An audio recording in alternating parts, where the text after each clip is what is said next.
Hey, welcome to Whack Comics. I'm Jeff Lemire. I'm Lee's first favorite creator, as opposed to Matt Kent, who's his second favorite creator. So, as always, I'm better than Matt, and you're watching Whack Comics. Hello everyone, welcome to Whack Comics. I'm here with Jeff Lemire, the writer of Sweet Tooth, Underwater Welder, Essex County. There's so much. My favorite creator of all time. It's such an honor to have you here with me, Jeff. Thank you so much for coming. Oh, thanks, Lee. It's nice to be here. My first question for you is, before you were into comics, before you started comic books, you were at film school.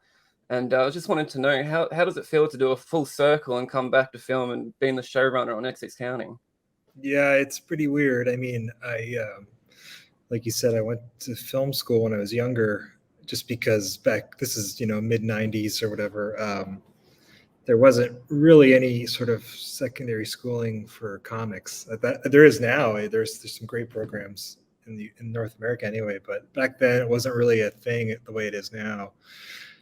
So there wasn't really any path for me to kind of try to get into comics. I'm from a small town. I didn't know anyone, but I always loved comics, and it was kind of my first love. But I thought, trying to think practically, I wanted to do something that had some sort of potential for a job.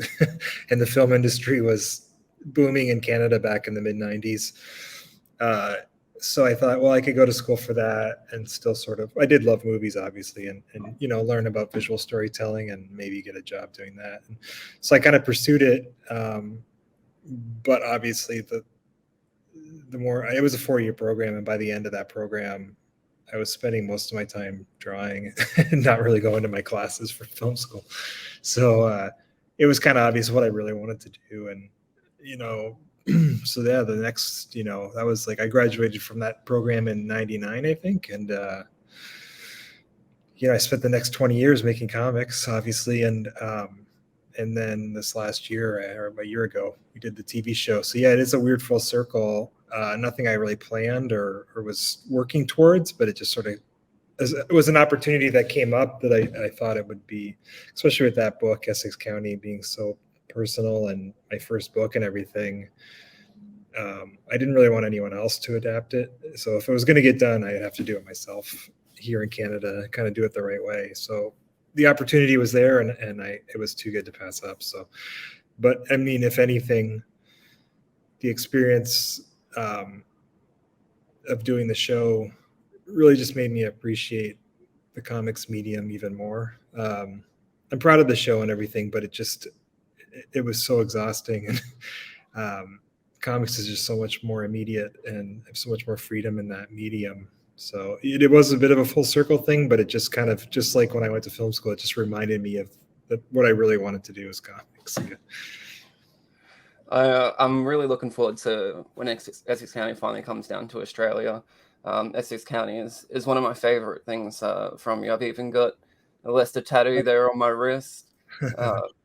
Yeah, so I can't wait to see the show. Oh, cool. Yeah, hopefully it'll start being, the international broadcast stuff is sort of getting sorted out right now. So hopefully within the next year or so, there'll be some news on that. Awesome. My next question is with Fishflies. Fishflies started out on Substack, and I absolutely loved reading it week by week on Substack. But you said on Substack that what we were getting there was pretty much a first draft. And I was wondering how much it changed from Substack to print. Quite a bit.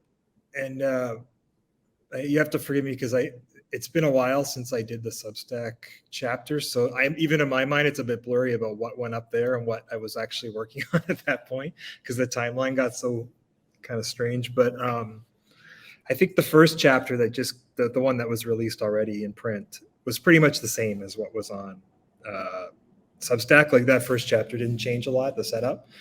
But then getting into what will be the second chapter in print, I had done like a whole draft of the second and into the third issue, going down one sort of direction with some of the characters that kind of, I got to a point with it where I kind of came up with a better version.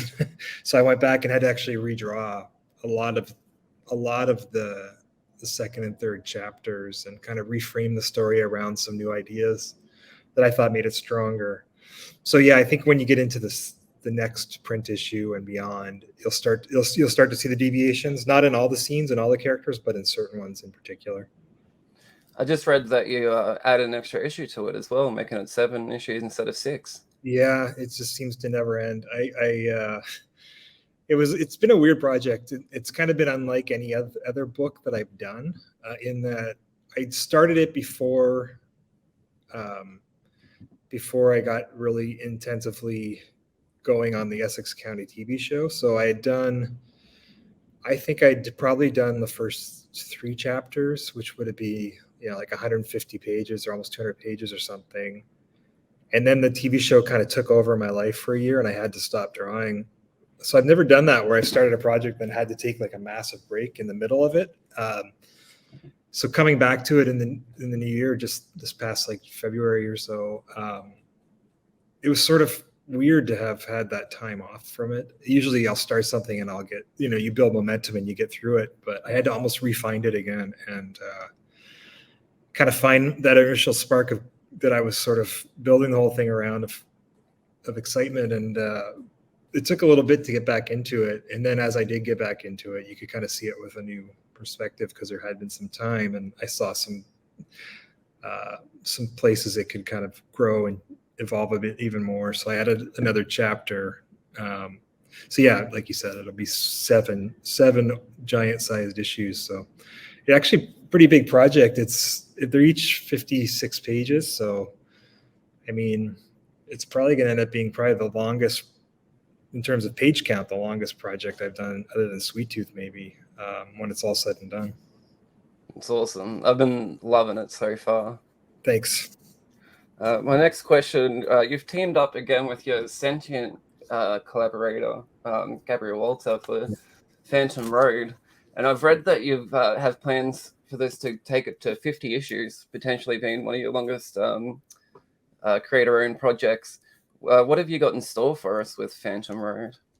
Yeah, I love Gabriel. I had never worked with him. I was a fan of his stuff when he was working at Marvel, obviously. And then I think we got teamed up for Sentient, like you said. And it just, like when I worked with Sorrentino or Dustin, when there was just this immediate connection between us creatively and our storytelling sensibilities meshed so well that I knew I wanted to do more projects with him. And so we wanted to do something kind of big. And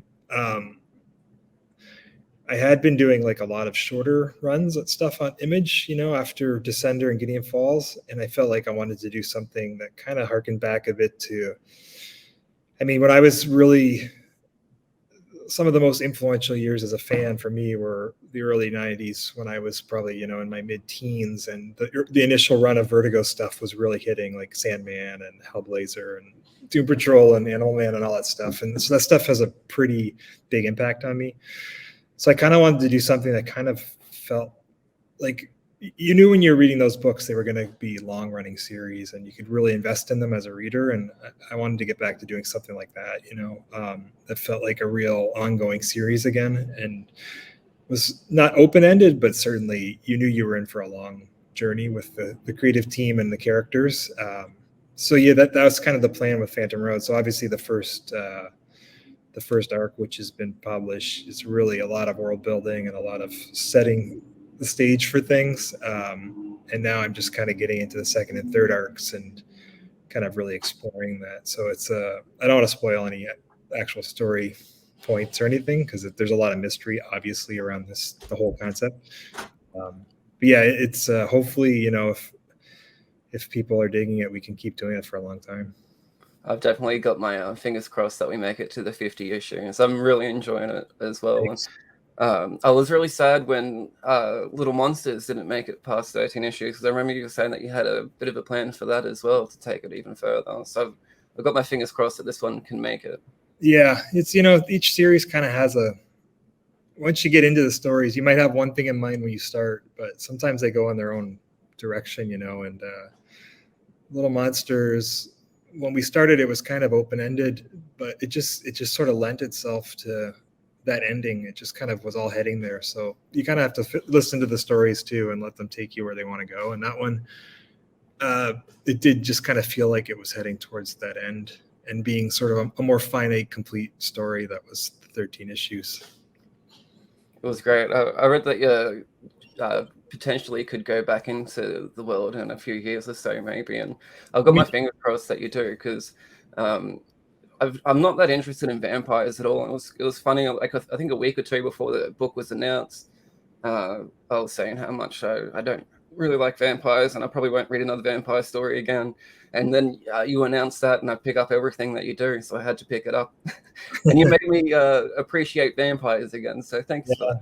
I've never been a big fan of that either, per se. It was more the characters that I kind of, the story of those characters in particular is what I sort of fell in love with and wanted to do it. So yeah, I mean, it's this certainly the mythology we built in the world allows itself to be returned to, obviously, at some point. There's no definitive plans, but it's certainly something we said, if we ever get the itch, we could get back into it. So we're well into the Bone Orchard mythos now with the third series, our third title, Tenement.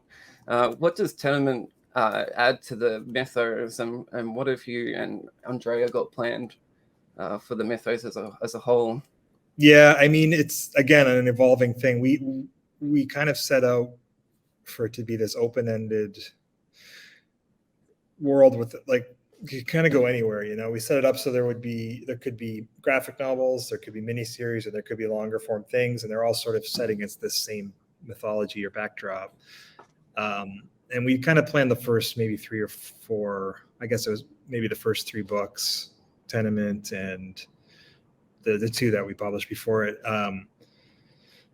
And then it felt when we got into Tenement, this was sort of like the first one that would be a bit longer form. So it's 10 issues. And this is one where you can kind of invest in the characters a little more because the story is going to be a little more immersive. And so this one felt like we spent a lot of, like the first 2 books, there's a lot of mystery and a lot of ambiguity about things that are going on, and it's open to interpretation.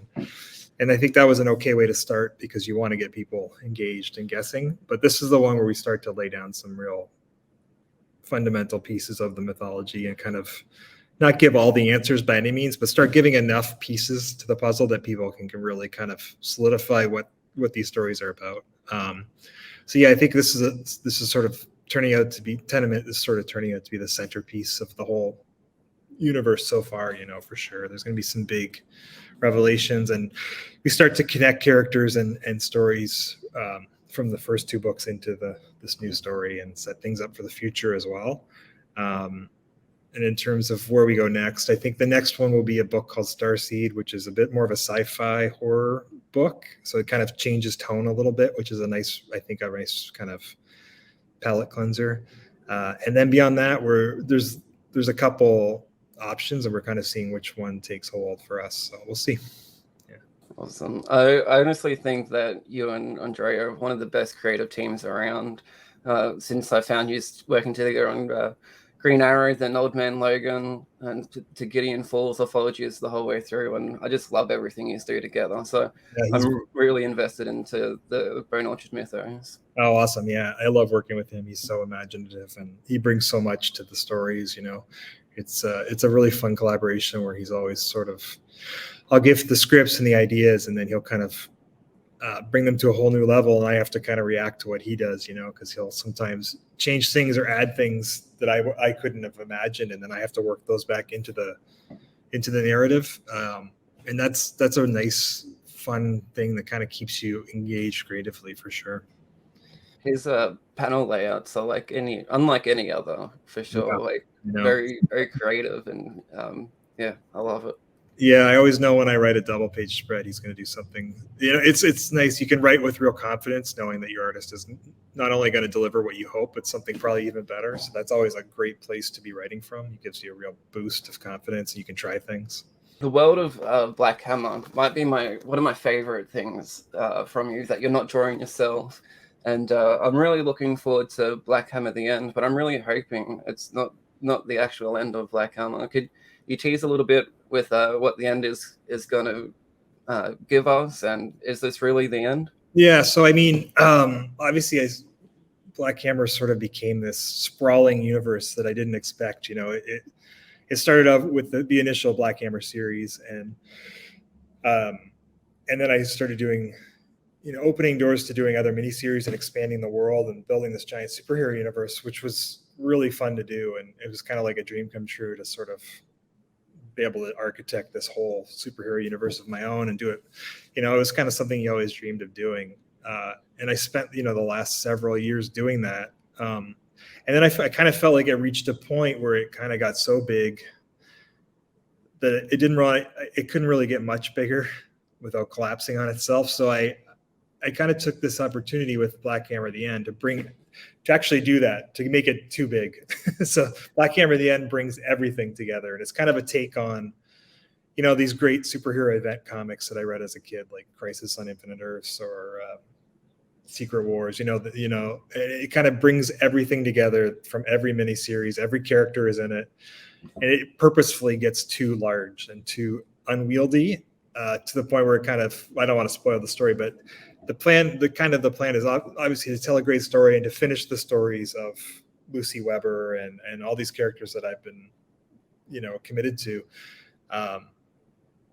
in a big kind of really fun story, but then also kind of clean the slate in a way where it kind of sets the stage for a new era of Black Hammer that is just completely new and fresh and different and sort of simplified. So to kind of just go back to one story and one book again, and kind of start from the ground again. And I don't want to spoil too much about what that will be, but it will be very different. It will be almost all new characters. There'll be a couple favorites I can't seem to let go.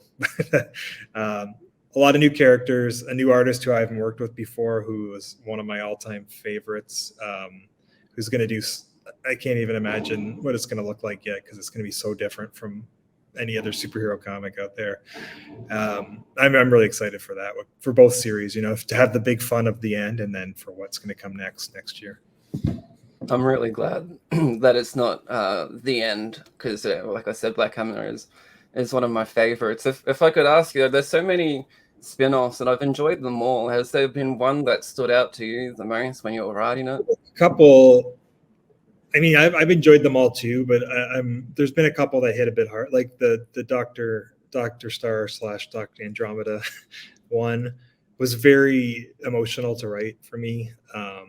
And I think it resonated with readers, and Max Fumera, who drew it, I thought he just did such a wonderful job. So that one emotionally is very special to me.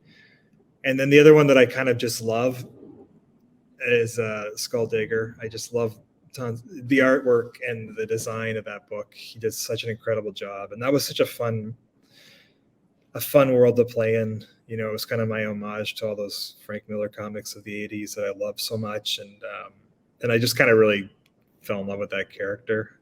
He plays a pretty big part in the end. He's kind of a big part of the universe now. So those two, I think, are the ones that I really loved.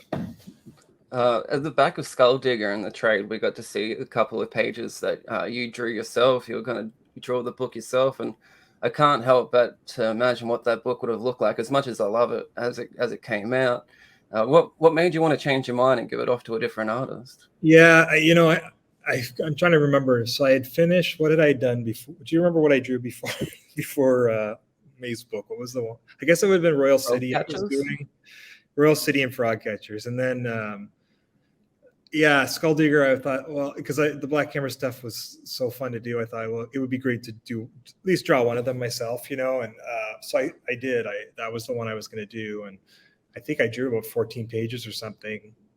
And it just, I don't know, something, I just got into it and something just didn't feel right. Like it just wasn't enjoying it as much as I had hoped. And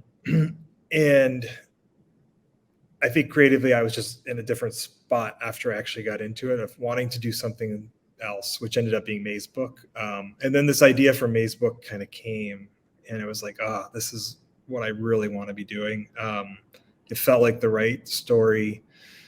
And but I felt like kind of committed to Skull Digger, so it was a weird I have these weird internal battles of like, what, and Matt Kent, my friend, he had come to stay with me for a weekend or a week or something, and this is before COVID, like in September of 2018 or something. He came just to hang out and like mess around in my studio with me and stuff. And And I was kind of telling him like, yeah, I'm doing this Black Hammer book, but I'm not really enjoying it. It feels starting to feel like it's not me or something. And I told him the idea for May's book, and he was just like, do that other story. It's so good. So yeah, I just told Daniel, my editor, that we should just get an artist to do it. And then yeah, May's book came as a result. So, which is, I think, my favorite thing I've done is May's book. So yeah, it was just sort of a creative decision, really, like something else called that was more that I fell in love with a bit more, you know. And then you get an artist like I got on Skulldigger, and it makes it all better because he did such a good job. Definitely. Well, I'm glad that you went with May's book, because I really do love May's book as well. It came at a time in my life where I felt like I really needed a story like that, and it really hit home.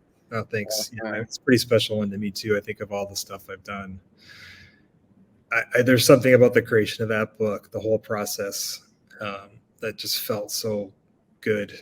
It was just one of the most enjoyable times I've had doing a book. It just kind of all came out so naturally, and yeah, I loved making that book. So that hardcover that came out exclusively through Dark Horse, I'm pretty sure that sewn cover and everything, and the red lining of it all, it's such a beautiful book. I think it's the most beautiful book in my collection. Yeah, it's really, they did such a beautiful job. Tom Muller designed that, and it's such a gorgeous book. It's super cool to have that. Yeah. It even just feels good, just rubbing your hand over the mains of it and everything. It's beautiful. Yeah. Credit to Dark Horse for doing that. You know, they really put some time and effort into that one, so that was nice. Talking about Royal City, my first ever slab was this one here. Oh, cool. Yeah, and I absolutely love it. I loved Royal City. It was my favorite title when it was coming out monthly. I had to double dip for the trade, and then even triple dip for the hardcover. It was just so good. And I read that you're going to come back to the world of Royal City, and I'm really, really looking forward to that. Can you tease anything? I know it's probably a little while away, but yeah, I still have to finish Fishflies, which is probably going to take me to. I figure I probably finish Fishflies end of this year, like in December. And I don't want to break your heart, but the same thing that happened with Skulldigger might be happening with this new Royal City. I don't know yet. You know, it's like I'm in this constant back and forth where I have another idea that I've fallen in love with. And the Royal City thing, I did do like a chunk of it, and I started to struggle with it. So I'm at a point where I don't know what I'm going to do next. It could either be this other book or Royal City, and I've just decided for my own sanity to put them both in a drawer and wait until I finish Fishflies and see where I'm at. Yep. So we'll see. It's either meant to be or it wasn't meant to be. I don't know. We'll find out. Does it ever come to a point where you just have to flip a coin and whatever? Yeah, kind of. Sometimes, yeah. This one's been a struggle. I think a lot of it was the year off from comics doing the TV show. It was actually pretty. I know it sounds like I'm complaining about getting to make my own TV show, but it was kind of hard on me because I'm so used to my routine of making comics every day and for the last 20 years, and to not do that for almost a full year really kind of pulled me out of my comfort zone. And when I came back, there was just a lot of soul searching of what I was going to do. And I had, Fishflies incomplete. I had Royal City that I was supposed to start. I had this other idea that had formed while I was making the TV show. And there was just too many decisions to make, and I wasn't getting anything done and enjoying anything. So I just decided I needed to kind of just stick with Fishflies and finish it. And then when that's done, at least there'll be one less thing to worry about. And I'll make a decision on what's next later when I have a clearer head. So I don't know. We'll see how it goes. Jeff, you have made me cry more than anyone that I know in real life. I think the book that made me cry the most was the one that you mentioned before, Dr. Star, now going as Dr. Andromeda. I put this book down and cried like a baby for a good 20 minutes. I'm not even kidding you. That ending was just heartbreaking. I wonder when you're writing these emotional scenes, these heartbreaking scenes, do you get emotional yourself and cry a little bit? Yeah, absolutely. I mean, you got to put yourself into the stuff. That's the only way it's going to connect with the reader. So usually whatever emotion is on the page is, I'm feeling it, and I don't know that I've ever cried. I don't know if I ever cried when I was doing something, but that one I almost did. When I wrote that last few pages of that story, I got kind of teary too. I just went to some place with it, and I guess it turned out to be on the page because I think a lot of people have commented like you did that it was very emotional. So yeah, that one was pretty close, to crying myself. And I don't know, I just went to some pretty deep place when I was writing that last script. So yeah, I do get into it for sure. Every time that I see Dr. Star after that, like I yell at him. I'm like, what are you doing? Go back to your son, spend some time with him. Like, yeah.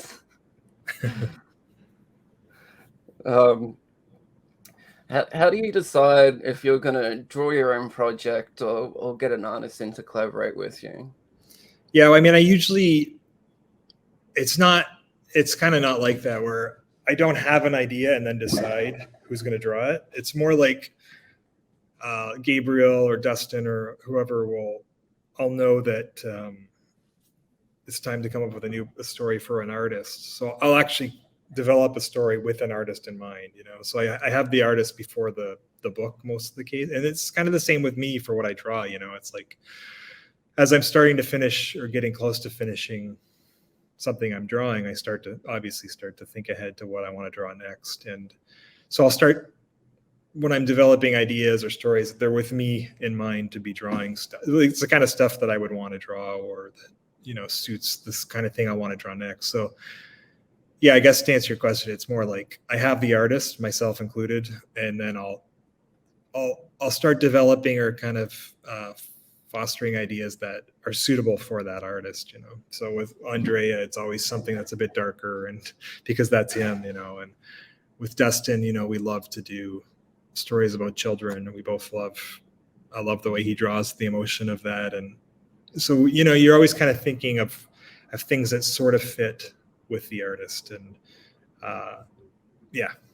With Snow Angels, at the back of the hardcover for that as well, we saw some pages that you were going to draw that one yourself as well. What made you want to give that one over to Jock?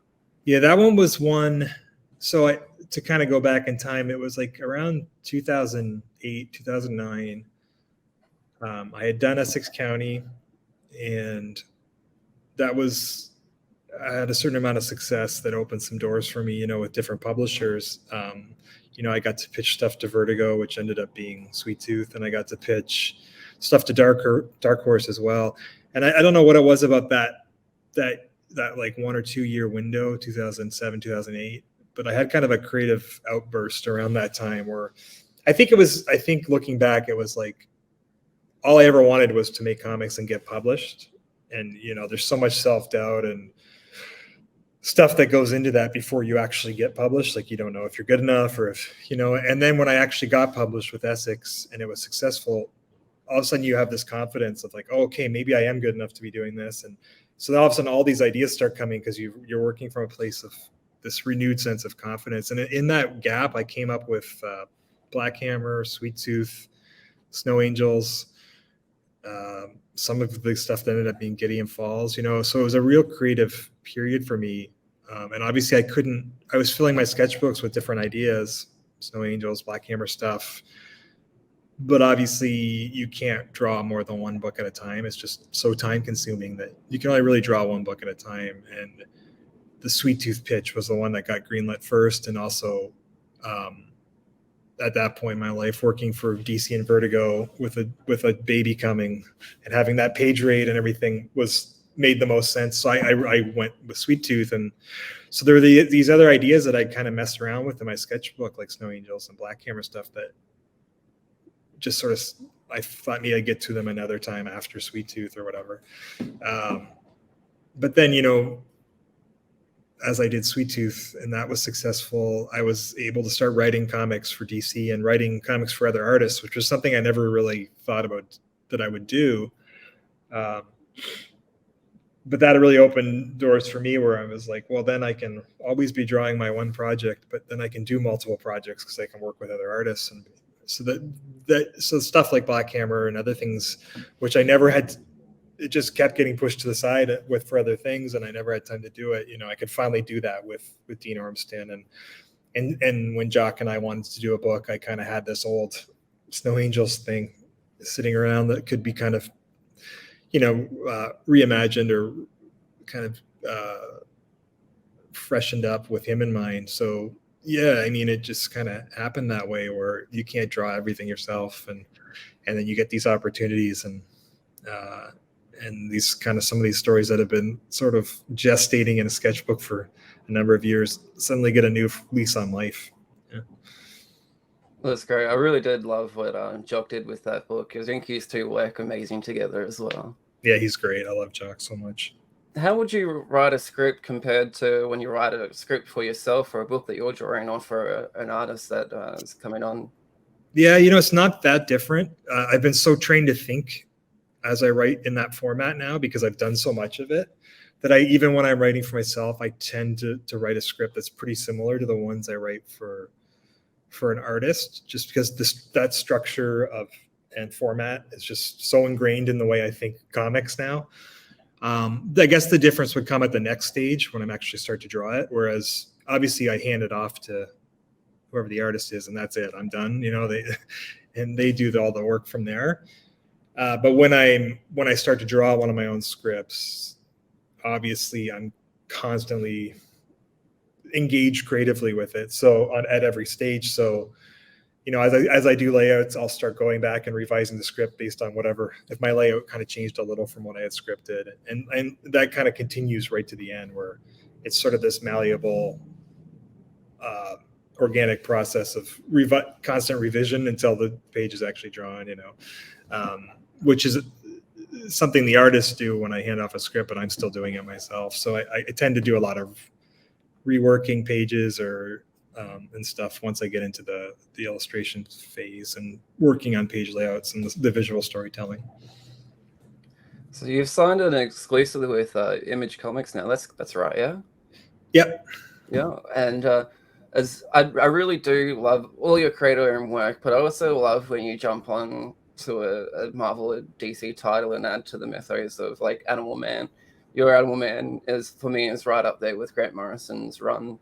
I love them just as much as each other. Your Old Man Logan run was amazing as well. Is there any chance that you'd want to go back to the big two publishers and write any more characters for them? Yeah, for sure. I mean, I love those characters too, obviously, and I grew up reading, and I love the challenge of getting one of those characters and kind of when you're doing a creator-owned book, you have to build everything yourself, and there's so many decisions to make, and you're creating the whole world and everything. But sometimes when you get those characters, there's built-in restrictions. Like the character already has a history and a certain legacy, and so you're working within parameters. And sometimes that can be a really fun challenge to like, okay, how do I take these different kind of things that already exist and kind of find a way to tell a story that still feels very personal and meaningful to me within those parameters. And that's a fun challenge, especially when you love the characters and the legacy as much as I love a lot of that stuff, So yeah, I think there's definitely I'll always go back when I can and tinker with and do smaller projects. I don't see a day where I'm writing multiple books for Marvel or DC like I was back 10 years ago or whatever. It's definitely the creator-owned stuff is my first love and passion, but I do love to go back and play with those characters when I can. So I guess that's a long way of saying, yeah, definitely. And I my Image exclusive has been amazing. They're super supportive of me, obviously, and let me do all this crazy stuff. But it's not going to last forever. And, I am starting to think ahead to some other opportunities. So who knows? Do you think you would ever want to write draw a full run for a Marvel or DC book? The couple of pages that you drew for Superman were amazing. That one page you did for Cable in the Marvel 100 book, I think it was amazing. Your covers for Batman and Robin and Batman, that you did were so good. I would love to see your art come into the Marvel or DC universe a little bit more. Yeah, I mean, it would be fun. I think when I when I first started out, like like maybe in 2009 or whatever, and was doing Sweet Tooth. I think Marvel and DC at that time, even though it's only 10 or 12 years ago, had much more of a house style, and my art would never have been seen in that stuff other than the occasional like cover or something. But now I think it's opened up a lot more stylistically at both companies, where they are allowing different art styles and different takes on those characters more. So I think there is a world where it could possibly happen. I don't have anything planned, but it could. But I also know myself enough to know that the initial excitement of drawing something like Batman or Superman would be really fun, but after a few weeks, I'd want to be doing the next Maze book or Essex County or whatever, and I would start. So I'm, as much as it's an exciting carrot that's dangled, I don't know that I could commit to it, because I know myself well enough to know that I at the end of the day, I just want to be doing my own stuff, So yeah, but it is fun, like, to do covers and do a little shorter things when I can with those characters. Yeah. I definitely love when you do some covers as well, like this beautiful Hawkeye one here. Yeah, there's something unique about your style that's just brings characters to life in a whole new way that we haven't seen before. And I know it's not everyone's cup of tea, but I love it so much. Yeah, I mean, my favorite artists were always the ones who were just a little different, and brought a new perspective to those characters and were really stylized. And thanks for saying that. I'm glad, obviously my art style is what it is, and you either it's the kind of thing people either love or they don't like at all, and that's fine. But for those who love it and get it, I'm grateful.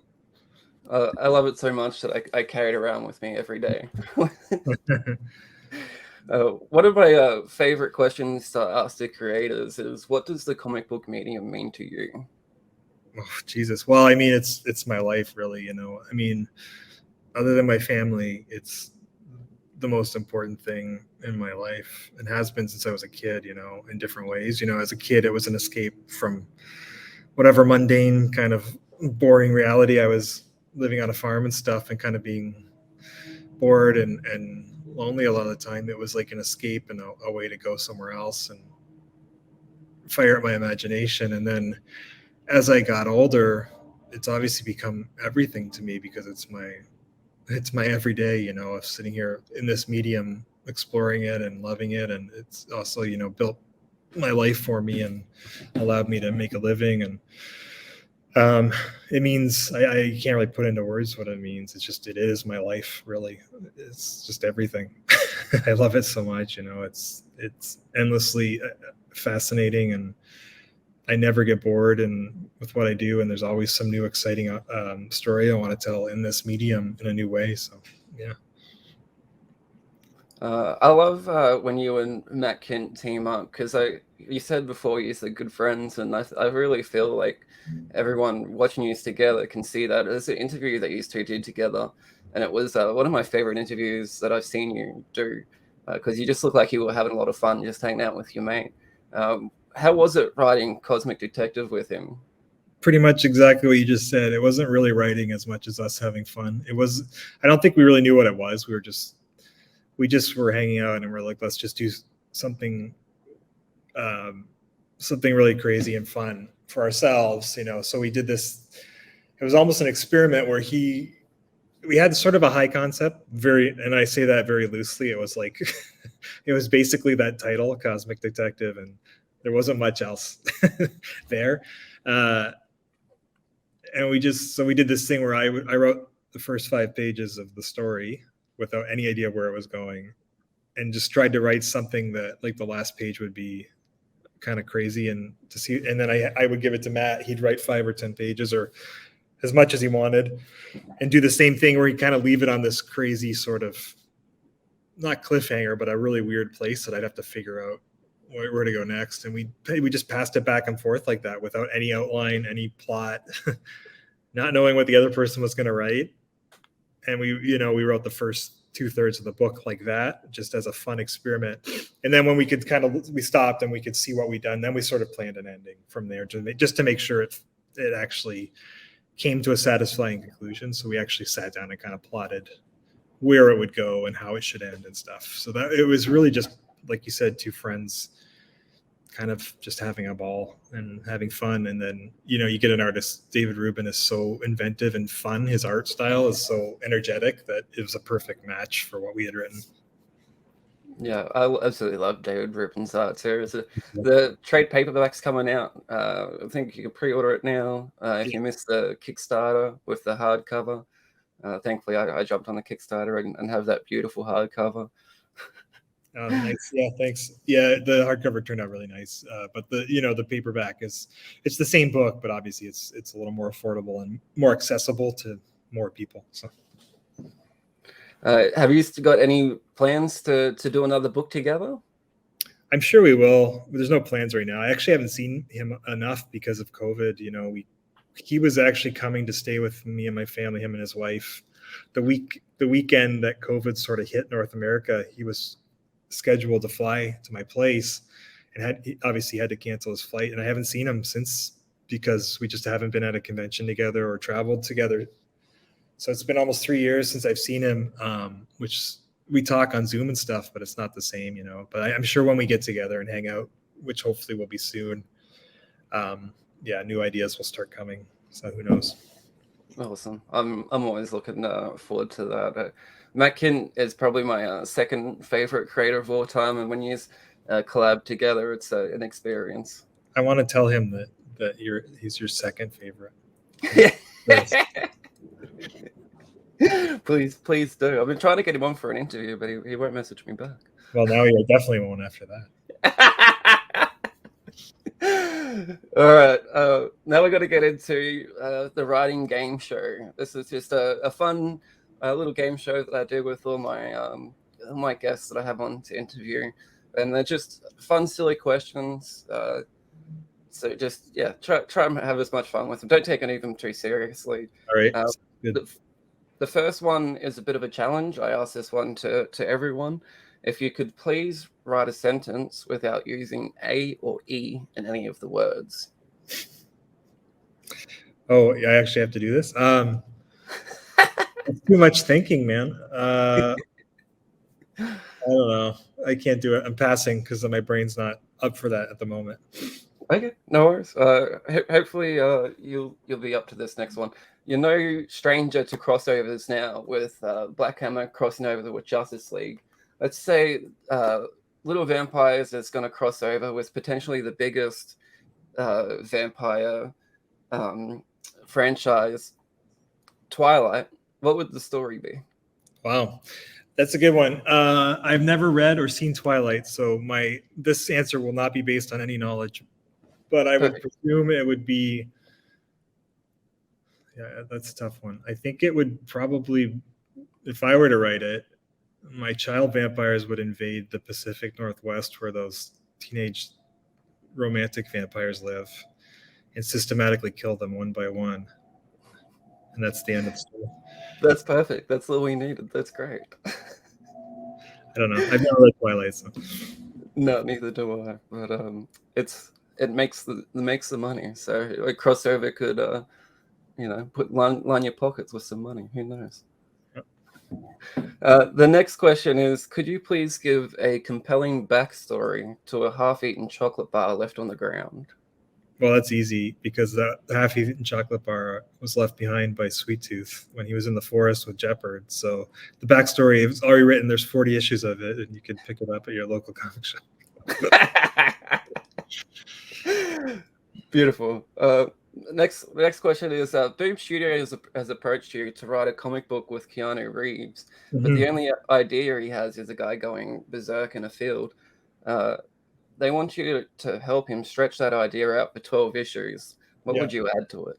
Well, I have enough murder fantasies about Matt Kint that I could easily have Berserker killing Matt Kint in a field with Keanu Reeves for 12 issues. Also, you said field, and that automatically brings me to farm, and then that's an endless well of ideas for me. So I'm sure I could come up with the rural version of Keanu's Berserker fairly easily. He's now disguised as a farmer, but he's gonna have to come out of retirement and kill some bad hillbilly farmers, and we could go from there. It's easy. Beautiful. I love it. We might have to fire Matt Kint and bring you in. I'm game for anything. It's just you had me at fire Matt Kins. My next question is, your longtime collaborator, Dustin Nguyen, is begging you to write a comedy series because you've never written a comedy comic book before. What would the story be about? I'm not telling because I actually am writing a comedy right now. You are? Yeah. It's like you said, I'm like always trying to, something I haven't done. And what's the last thing you'd expect from me is something that's not sad, but funny. So I'm trying. We'll see if it's not with Dustin though, but I am working on something. That's great. I'm excited for that. Are you going to be drawing it yourself? Or? No, I don't think so. No, I don't think so. Awesome. Well, I'm really looking forward to that. Yeah, because we haven't got any comedy stuff from you, so I'm interested to see how it goes. Yeah, so am I. It might not go. We'll see. So I just found out the other day on Instagram that you're a Pokemon fan. You play some Pokemon Go. So with that in mind, if you were given a 12-issue Pokemon series to write, what would you write with it? That's really good. I am a Pokemon Go fan. I can't say I'm super familiar with the Pokemon lore other than the game because I only play the game because my son plays the game. So it's sort of something I do with him, like a father-son kind of bonding thing.